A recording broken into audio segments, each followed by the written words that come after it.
Hello everyone, welcome to Magnet Brains. मैं आपकी Hindi educator Rupali Verma. तो आज हम क्या करने वाले हैं? तो आज से जो हम शुरू कर रहे हैं वो है हमारी क्लास 7th के लिए। क्लास 7th की हिंदी की न्यू बुक आई, बुक है मल्हार। आप सभी को पता है, ठीक है।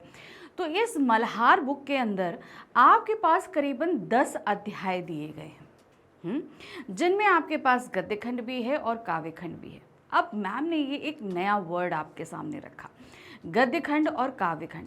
बहुत ज़रूरी है इसके बारे में आपको जानना, क्योंकि धीरे धीरे जो आप स्टेप आगे बढ़ा रहे हो 7th 8th फिर 9th, तो ये सारी चीज़ें आपके लिए जानना ज़रूरी है, क्योंकि हिंदी धीरे धीरे आपके लिए टफ होती जाएगी। गद्य खंड के अंदर जितनी भी आपकी, मैं इजी वे में आपको समझाती हूँ, जितनी भी आपकी कहानियाँ आती हैं, साक्षात्कार आते हैं, आपके एकांकी आएंगे, अभी बहुत सारी चीज़ें इसके अंदर हैं, तो वो सभी आपके गद्य खंड के अंदर आते हैं। लेकिन काव्य खंड में क्या आएगा? जैसे हम लोग पद पढ़ते हैं, दोहे पढ़ते हैं, कविताएं पढ़ते हैं, तो ये सभी हमारे आ जाते हैं काव्य खंड के अंदर। वैसे तो आपकी बुक में ये दोनों चीज़ें आपस में मिक्स हैं, यानी कि कुछ चैप्टर आपके गद्य के हैं, कुछ काव्य के हैं। ये सारी चीज़ें मैं आपको बताते और समझाते हुए चलूँगी, ठीक है। तो हम बुक पढ़ना शुरू करें उससे पहले बुक के बारे में जानना बहुत ज़रूरी है। सीबीएसई ने इस बुक को चेंज किया रिसेंटली, और चेंज करने के साथ, मतलब पहले आपके पास दूसरी बुक चलती थी, अब दूसरी हो गई है, सिलेबस बदल गया है, बुकें पूरी बदल गई। तो अब इस बुक में हमारे पास क्या है, पहले हम बुक को जानेंगे, फिर step by step chapter wise हम इसको आगे पढ़ते हुए चलेंगे। तो चलिए देखते हैं है क्या।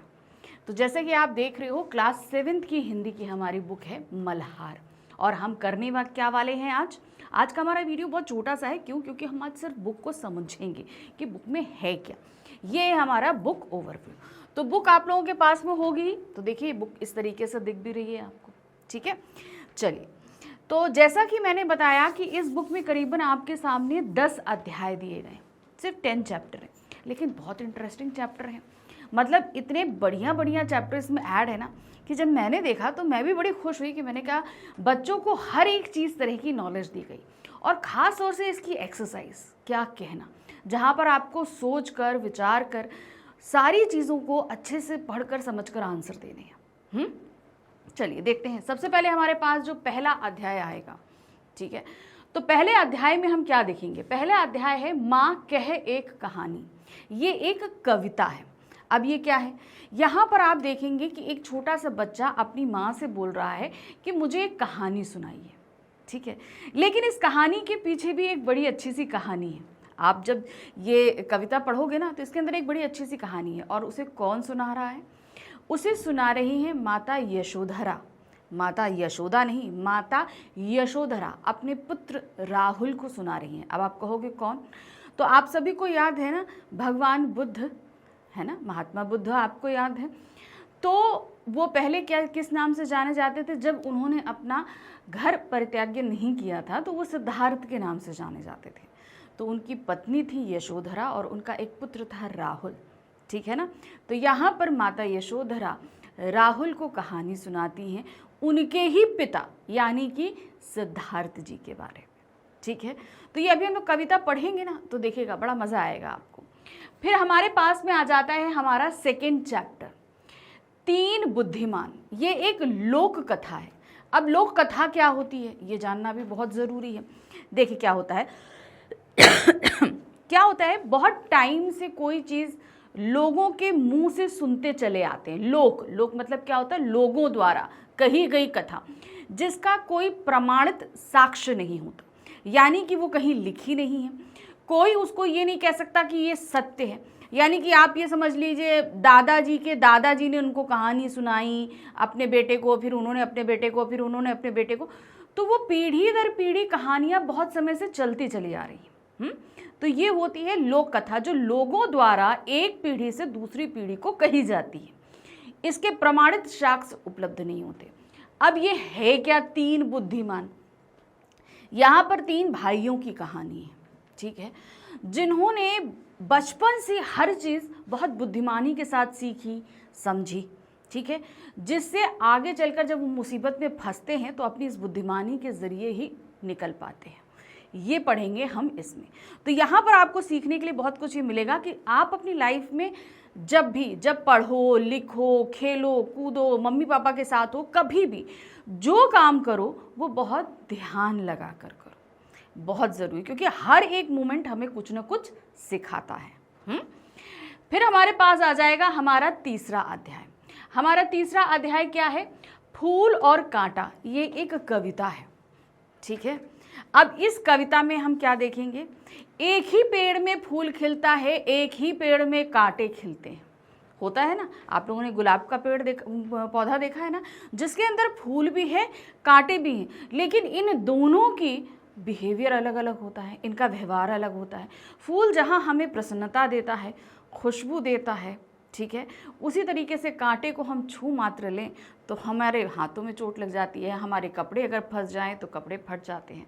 तो इस कविता में हम समझेंगे कि आप सभी का व्यवहार हर जगह, हम ये नहीं कि जैसे आप लोग देखते हो एक ही भाई बहन एक ही घर में, मान लीजिए 4 बच्चे हैं, चारों लोग पढ़ रहे हैं, ठीक है, चारों पढ़ रहे हैं, लेकिन उसके बावजूद इन सबके व्यवहार में अलग अलग चीज़ें होती हैं। तो ये हम इस कविता में सीखेंगे। अब देखते हैं अपना चौथा अध्याय। तो अब हमारा 4th चैप्टर क्या है? पानी रे पानी। अब ये एक निबंध है। देखो जैसे जैसे हम बताते जा रहे हैं, जैसे हम लोगों ने ये पढ़ा कविता और कविता, ये दोनों तो हमारे काव्य खंड में आ गए, लेकिन जब हम लोक कथा का मतलब होता है ये कहानी जैसा ही होता है, तो ये हमारा गद्य खंड में आ जाएगा। फिर आ जाते हैं अब जैसे ये निबंध है। अब निबंध आप लोगों ने मेरे ख्याल से तो पढ़े ही होंगे, ठीक है ना। तो जिन बच्चों ने निबंध पढ़े वो अच्छी तरीके से जानते हैं कि निबंध जब हम लिखते हैं तो क्या होता है, हम पहले जो भी हमारा टॉपिक है उसके बारे में बताते हैं, फिर उसके लाभ बताते हैं, हानि बताते हैं, फिर अगर उनसे नुकसान हो रहा है तो उनसे हम कैसे बच सकते हैं। तो इसी तरीके से कुछ ये पाठ लिखा गया है। अब इसमें क्या लिखा गया है? पानी रे पानी। आप सभी जानते हैं कि हमारी पृथ्वी का 70% हिस्सा पानी है, लेकिन वो पानी हमारे यूज़ करने लायक नहीं है। हमारा पानी जो यूज़ करने लायक है वो बहुत कम है और सीमित है। इसको कैसे बचाना है, ये पानी कैसे हमें प्राप्त होता है, यानी कि वाष्पीकरण के थ्रू हमें ये प्राप्त होता है, तो ये सारी चीज़ें हम इस पाठ में पढ़ने वाले हैं, ठीक है। अब इसी के साथ आपके पास जो है इस बुक में कुछ चैप्टर ऐसे दिए हैं जो सिर्फ आपको पढ़ने हैं, उससे रिलेटेड कोई क्वेश्चन नहीं आएगा, कुछ नहीं। अब जैसे यहाँ पर दिया है विश्वेश्वरैया, तो ये चैप्टर आपके सामने सिर्फ पढ़ने के लिए है, ठीक है।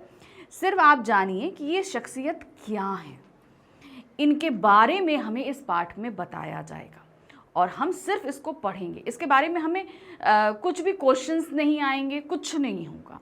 हाँ, लेकिन एक चीज़ हो सकता है कि आपके स्कूल में टीचर्स जो हैं इस पे कोई प्रोजेक्ट वर्क देख सकते हैं, ठीक है। तो इसीलिए इन चैप्टर्स को आप पढ़िएगा ज़रूर और हम आपको पढ़ाएंगे ज़रूर, ठीक है।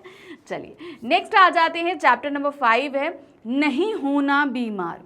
ये एक क्या है? कहानी है। अब कहानी का मतलब सीधे सीधे क्या हो गया? ये एक गद्य खंड में है, नहीं होना बीमार। इसमें एक बच्चा है जो स्कूल ना जाने के लिए बहाने बनाता है कि भैया पेट में दर्द है, बुखार आ रहा है, जैसे अक्सर कुछ बच्चे करते हैं। अब वो बीमार होकर घर में जब बैठ जाता है तो किस तरीके की सिचुएशंस को उसे सामना करना पड़ता है, क्योंकि भाई सब लोग अपने अपने काम में रहते हैं।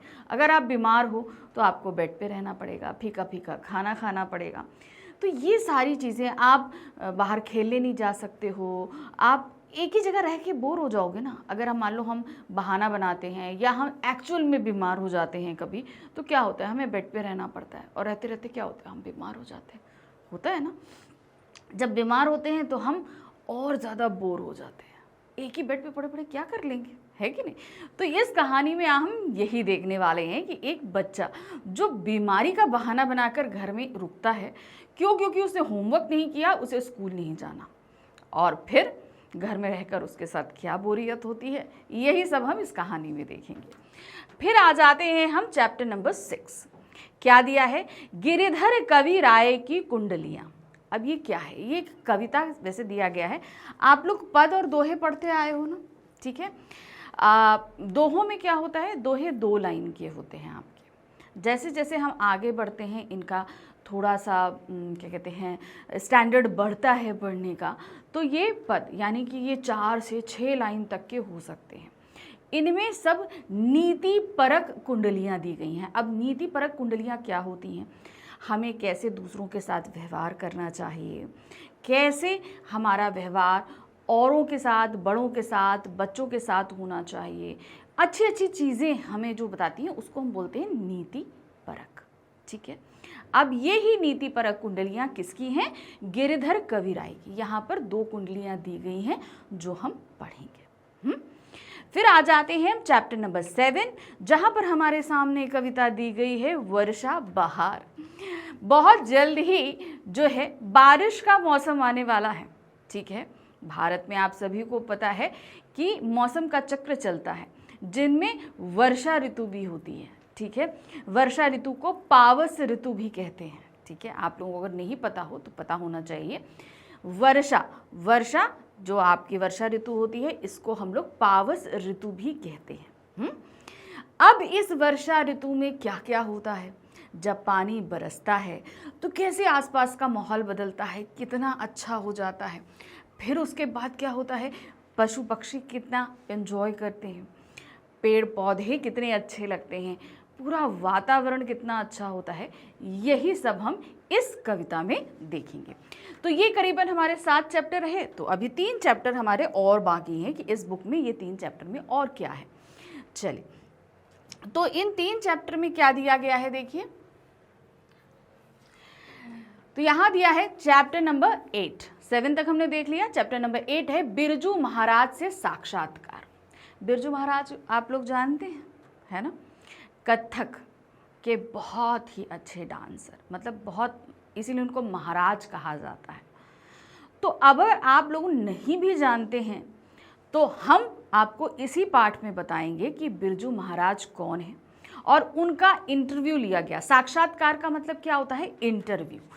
तो हम लोग इस इंटरव्यू में क्या देखने वाले हैं? ठीक है, अब जैसे आप लोग ये देखेंगे तो उनका इंटरव्यू, उनसे क्वेश्चन किया जाएगा, वो फिर आंसर देंगे और इन्हीं के ज़रिए हम उनके बारे में बहुत कुछ जान जाएंगे। ठीक है, अब इसी के साथ लगा हमारे पास में एक चैप्टर और है। वो कौन सा है? नृत्यांगना सुधा चंद्रन। ये चैप्टर सिर्फ पढ़ने के लिए है, इससे आपके पास क्वेश्चन नहीं आएगा, लेकिन मैंने जैसे बोला कि हो सकता है आपकी टीचर्स इससे रिलेटेड आप लोगों को प्रोजेक्ट वर्क्स दे सकती हैं, इसलिए चैप्टर हम पढ़ेंगे ज़रूर। ठीक है, तो नृत्यांगना सुधा चंद्रन क्या? एक ऐसी लड़की, बचपन में उसके साथ एक घटना घटी जब उसका एक पैर नहीं रहा, काटना पड़ा। ठीक है, अब वो घटना क्या थी, क्या था, ये तो हम चैप्टर पढ़ेंगे तभी देखेंगे, है ना, अभी से क्यों बता दूं। तो किस तरीके से उसके अंदर अपने आप में इतनी जुझारू थी कि जो चीज़ ठान ली वो उन्हें करना है। एक पैर ना होते हुए भी वो कमाल की डांसर बनी, कितने अवार्ड्स जीते और इवन टीवी एक्ट्रेस भी बनी, बहुत सारी फिल्में भी उन्होंने करी। इन सब के बारे में हम सुधा चंद्रन जी के बारे में पढ़ेंगे। किसमें? इस पार्ट में। याद रखिएगा, इससे रिलेटेड कोई आपके पास में क्वेश्चंस नहीं आएंगे। अब आ जाते हैं चैप्टर नंबर 9। चैप्टर नंबर 9 बहुत ही प्यारी सी एक कविता है, चिड़िया। ठीक है, अब चिड़ियों का संसार अलग होता है। देखिए क्यों अलग होता है? क्योंकि वो हम उनके संसार से पूरी तरीके से अनभिज्ञ होते हैं। अब अनभिज्ञ होने का मतलब हम पूरी तरीके से नहीं जानते हैं कि वो कहाँ रहती हैं, उनका जीवन काल कैसा होता है, क्या होता है, उनका संसार कैसा होता है। ठीक है ना, इसलिए चिड़िया जो है हमें देखने में बड़ी अच्छी लगती है और हम जिज्ञासु रहते हैं उसके बारे में जानने के लिए। तो इस कविता में हम इन्हीं चिड़ियों के बारे में बहुत कुछ जानेंगे कि जब वो आती हैं तो कैसा संदेश देती हैं, कितनी चहचहाट होती है, क्या होता है, उनका संसार कैसा होता है, यही सब हम इस कविता में पढ़ेंगे। ठीक, अब आ जाते हैं हमारा लास्ट चैप्टर। क्या दिया गया है? मीरा के पद। ठीक है, यहाँ पर मीराबाई जी के 2 पद दिए गए हैं। मीराबाई जी जो श्री कृष्ण की अनन्य भक्त मानी जाती हैं, उन्होंने श्री कृष्ण को अपना आराध्य नहीं, अपना सर्वस्व यानी कि अपना पति माना। ठीक है, और ऐसा सुनने में भी आता है, इसके कोई साक्ष्य मौजूद नहीं है कि वो अपने जीवन काल के अंतिम क्षणों में नाचते गाते श्री कृष्ण की मूर्ति के अंदर समा गई थी। ठीक है, उनको मारने के लिए बहुत सारे प्रयत्न किए गए, लेकिन श्री कृष्ण जी की कृपा से उन्हें कोई कुछ भी नहीं कर पाया। ठीक है, तो श्री कृष्ण की आराधना के यहाँ पर 2 पद दिए गए हैं। एक पद में वो श्री कृष्ण की आराधना करते हमें दिखाई देंगी, तो वहीं दूसरे पद में वो मौसम यानी कि वर्षा ऋतु के बारे में हमें बताएंगी। तो यहाँ पर मीराबाई जी के हम 2 पद पढ़ेंगे। अब यहाँ पे तो हमारे पढ़ने लायक 10 चैप्टर खत्म हो गए, लेकिन अभी 2 चैप्टर ऐसे हैं जो सिर्फ हमें पढ़ने हैं, जिनसे रिलेटेड हमारे पास कोई क्वेश्चन नहीं आने वाला है। तो इसमें हमारे पास में पहला है स्वामी भक्त सुमुख, ये एक चैप्टर है। दूसरा है विजय विश्व तिरंगा प्यारा, ये भी हमें पढ़ने के लिए। तो ये 2 चैप्टर ऐसे हैं जिन्हें हम सिर्फ पढ़ेंगे। ठीक है, अब ये क्या चैप्टर है ये तो हम पढ़ के ही आपको बताएंगे जब हम लोग पढ़ेंगे। तो ये तो हमारे लास्ट 2 चैप्टर हैं, है ना। तो जैसा मैंने कहा कि इनसे आपके पास कोई क्वेश्चंस नहीं आने वाले हैं, लेकिन क्वेश्चंस तो नहीं आने वाले हैं, लेकिन आपको कहीं पर भी, जैसे मान लीजिए कोई भी टेस्ट होता है तो मैम ने चैप्टर्स दे दिए कि ये पढ़ कर आओ, इनसे हम क्वेश्चन पूछ लेंगे आपसे, या कोई प्रोजेक्ट वर्क दे दिया, कुछ भी दे दिया, तो इसलिए इन चैप्टर को हम पढ़ लेंगे ताकि कभी भी स्कूल में अगर कोई भी कंपटीशन होता है, कुछ भी होता है, तो हमारे पास काफ़ी अच्छा मटेरियल रहेगा उसके बारे में समझाने और बताने के लिए। ठीक है, तो ये थी हमारी मल्हार बुक जो हम आपके लिए शुरू कर रहे हैं, और आज हमने पूरी तरीके से समझा दिया कि इस बुक में आपके पास है क्या क्या। ठीक है, तो आप सभी ये मल्हार बुक कहाँ कर पढ़ने वाले हैं? मैग्नेट ब्रेन्स में। अब आप सब में बहुत ज़्यादा ये क्यूरियोसिटी होगी कि मैम क्या पढ़ाएंगी। देखिए, मैं पूरे चैप्टर आपको एक्सप्लेन कराऊंगी, साथ ही साथ बुक के चैप्टर्स के बाद में जो एक्सरसाइज दी गई हैं आपके पास में, वो सारी एक्सरसाइज हम कराएंगे। फिर इसके बाद हम एक वीडियो लेकर आएंगे जिसमें हम कंप्लीट चैप्टर करेंगे। कंप्लीट चैप्टर रिवीजन मीन्स यहाँ पर मान लीजिए जो चैप्टर हम पढ़ रहे हैं, इस चैप्टर का मुख्य विषय क्या है, इसमें क्या क्या घटनाएं घटी, अगर कविता हमने पढ़ी है तो उसका सार पढ़ेंगे, या हम कहानी पढ़ रहे हैं तो हम उसका सार देखेंगे। फिर उसी चैप्टर से रिगार्डिंग कुछ क्वेश्चंस करेंगे। ठीक है, ध्यान रखिएगा, एक चीज़ बहुत ज़रूरी है। और साथ ही साथ हाँ, एक चीज़ बताना भूल गई, हर चैप्टर के कवि और लेखक, ये 2 चीज़ें हमारे लिए पढ़ना बहुत ज़रूरी है। कविता है तो कवि रहेंगे, और अगर कहानी है तो लेखक रहेंगे। उनके बारे में हम ज़रूर से ज़रूर पढ़ेंगे, क्योंकि किसी भी चैप्टर को हमें अगर अच्छे से समझना है, हम अच्छे से डीपली वो चैप्टर समझें, तो हमें किसी भी कवि या लेखक के बारे में अच्छे से पता होना चाहिए। ठीक है, तो ये सारी चीज़ें तो मैंने बता दी कि आगे आपके लिए मैं क्या क्या लेकर आने वाली हूँ, क्या क्या हम पढ़ने वाले हैं। लेकिन ये सब आपको मिलेगा कहाँ? ये सभी आपको मिलेगा कहाँ? मैग्नेट ब्रेन्स में, जहाँ पर आपको 100% फ्री एजुकेशन दी जाती है। ठीक है, आराम से YouTube पे बैठकर आप सभी वीडियोस को देख सकते हो, जितनी बार देखना चाहो देख सकते हो, कोई पेमेंट आपको नहीं करना होगा। ठीक है, हम CBSE board, Delhi board, Bihar, UP board, MP board, Rajasthan board, और इसके अलावा आपके कोर्सेज भी हैं, वैदिक मैथ्स है, क्रैश कोर्सेज हैं और स्पोकन इंग्लिश है। ये सभी कोर्सेज को कवर करते हैं ताकि आप अच्छे से सारी चीज़ों को समझ सको। आप किसी भी बोर्ड में हो, बेहिचक मैग्नेट ब्रेन्स पे आकर आपको सारा कंटेंट मिलेगा आपके पढ़ने योग्य। ठीक है, तो चलिए जल्द ही मिलते हैं दोबारा हम आपसे अगली वीडियो में, जिसमें हम शुरू करेंगे अपनी मल्हार बुक का पहला अध्याय, जहां पर देखेंगे कि एक बच्चा किस तरीके से अपनी माँ से कहानी सुनाने के लिए कह रहा है। बहुत ही प्यारी कविता है, उसकी व्याख्या के साथ हम अपनी बुक को शुरू करेंगे। मिलते हैं जल्दी, बाय बाय।